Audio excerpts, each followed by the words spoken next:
பேராசை பெரும் நஷ்டம். கந்தசாமி என்ற ஒரு ஏழை தன் மனைவியுடன் சிறு குடிசை ஒன்றில் வாழ்ந்து வந்தான். வயதாகிவிட்டதால் வேலைக்கும் செல்ல முடியாது போகவே தங்களிடம் இருந்த பொருட்களை விற்று சாப்பிட வேண்டிய நிலை ஏற்பட்டது. நாட்கள் செல்ல செல்ல அவர்கள் உண்ண உணவின்றி தவித்தனர். இந்நிலையில் அவன் ஆண்டவனை நோக்கி, இறைவா, எங்களை ஏன் இப்படி படைத்தாய்? இப்படியே நீடித்தால் வறுமை தாங்காது, நாங்கள் இறப்பதை தவிர வேறு வழியில்லை என வேண்டினான். அவன் மீது இரக்கம் கொண்ட இறைவன் அவன் முன் தோன்றி அவனின் குறைகளை தீர்க்க அவனுக்கு வாத்து ஒன்றை பரிசளித்தார். அந்த வாத்து தினமும் ஒரு பொன் முட்டையிடும் என்றும் அதை விற்று அன்றாடம் குடும்பத்திற்கு தேவையானவற்றை வாங்கி வாழ்நாளை சந்தோஷமாக கழிக்கலாம் என்றும் கூறி மறைந்தார். வாத்து தினம் ஒவ்வொரு பொன் முட்டையிட அவர்கள் அதை விற்று வாழ்க்கையை இனிதாக கழித்தனர். ஒரு நாள் கந்தசாமியின் மனைவி தன் கணவனிடம் சென்று, தினம் தினம் இந்த வாத்து ஒவ்வொரு பொன் முட்டையை இடுகிறது, இப்படியே இருந்தால் நாம் எப்படி பெரிய பணக்காரராவது என்று சொல்லி இந்த வாத்தின் வயிற்றில் இருக்கும் எல்லா முட்டைகளையும் நாம் எடுத்தால் அதை விற்று பெரிய பணக்காரராகி விடலாம் என்று ஒரு உபாயம் சொன்னாள். இதை கேட்ட கந்தசாமிக்கும் அது சரி என தோன்றியது. உடனே கந்தசாமி அந்த வாத்தை பிடித்து வாத்தின் வயிற்றில் இருக்கும் எல்லா முட்டைகளையும் எடுக்க வாத்தை கொன்று அதன் வயிற்றை கிழித்தான்.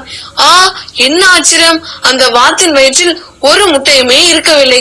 அதன் வயிற்றில் மற்ற வாத்துகள் போல் வெறும் குடலே இருந்தது கண்டு ஏங்கினர். தினம் ஒரு பொன் முட்டையிட்ட வாத்து இறந்து விட்டதால் வறுமை அவர்களை மீண்டும் சூழ்ந்து கொண்டது.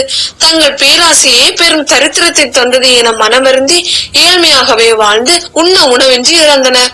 ஆசை அளவுக்கு மிஞ்சினா அது பேராசை பெரு நஷ்டத்தையும் கஷ்டத்தையும் தரும்.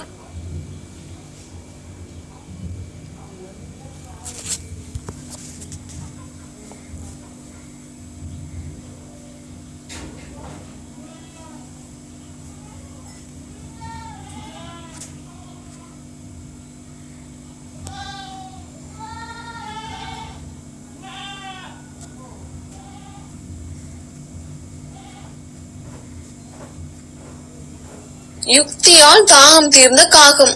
ஒரு கோடை காலம், பகல் நேரம், கொளுத்தும் வெயில் மக்களையும் பறவைகளையும் வருத்தியது. தாகம் எல்லோருக்கும் ஏற்பட்டது. பறவைகள் தங்கள் தாகத்தை தீர்க்க தண்ணீரின்றி அங்கும் இங்கும் அலைந்து திரிந்தன. அவற்றில் ஒரு புத்திசாலி காகமும் இருந்தது. அது தண்ணீருக்காக அலையும் போது ஒரு வீட்டின் வெளியே வாய் குறுகிய குடுவை பாத்திரம் ஒன்றை கண்டது. அங்கே சென்று பார்த்தபோது அப்பாத்திரத்தில் கொஞ்சம் தண்ணீர் இருப்பதை கண்டு மகிழ்வுற்றது. உடனே குடுவையின் விளிம்பில் அமர்ந்து தன் அழகால் தண்ணீரை குடிக்க பார்த்தது. ஆனால் அதன் அழகிற்கு தண்ணீர் மட்டத்தை எட்ட முடியவில்லை. அதனால் பாத்திரத்தில் இருந்த நீரை காகத்தால் குடிக்க முடியவில்லை. கை கேட்டது வாய் கேட்டவில்லையே என காகம் மனவிருந்தியது. இதை விட்டால் வேறு இடத்தில் தண்ணீர் கிடைக்கவும் மாட்டாது என எண்ணி அதனை எப்படியாவது குடிக்க வேண்டும் என சற்று முற்றும் பார்த்து யோசனை செய்தது. பக்கத்தில் சிறு சிறு கூழாங்கற்கள் கொட்டி கிடந்தன. உடனே அதற்கு ஒரு யுக்தி தோன்றியது. ஒவ்வொரு கூழாங்கற்களாக எடுத்து அதை அந்த கூடுவையில் போட்டது. கூழாங்கற்கள் விழ விழ தண்ணீரின் நீர்மட்டம் உயர தொடங்கியது. ஒரு கட்டத்தில் குடுவையின் வாயருகே தண்ணீர் வந்து விட்டது. உடன் அந்த காகம் தண்ணீரில் தன் அழகை வைத்து தாகம் தீர தண்ணீர் இருந்து மகிழ்ந்தது. எந்த பிரச்சனையாயினும் அதற்கு ஒரு தீர்வு உண்டு.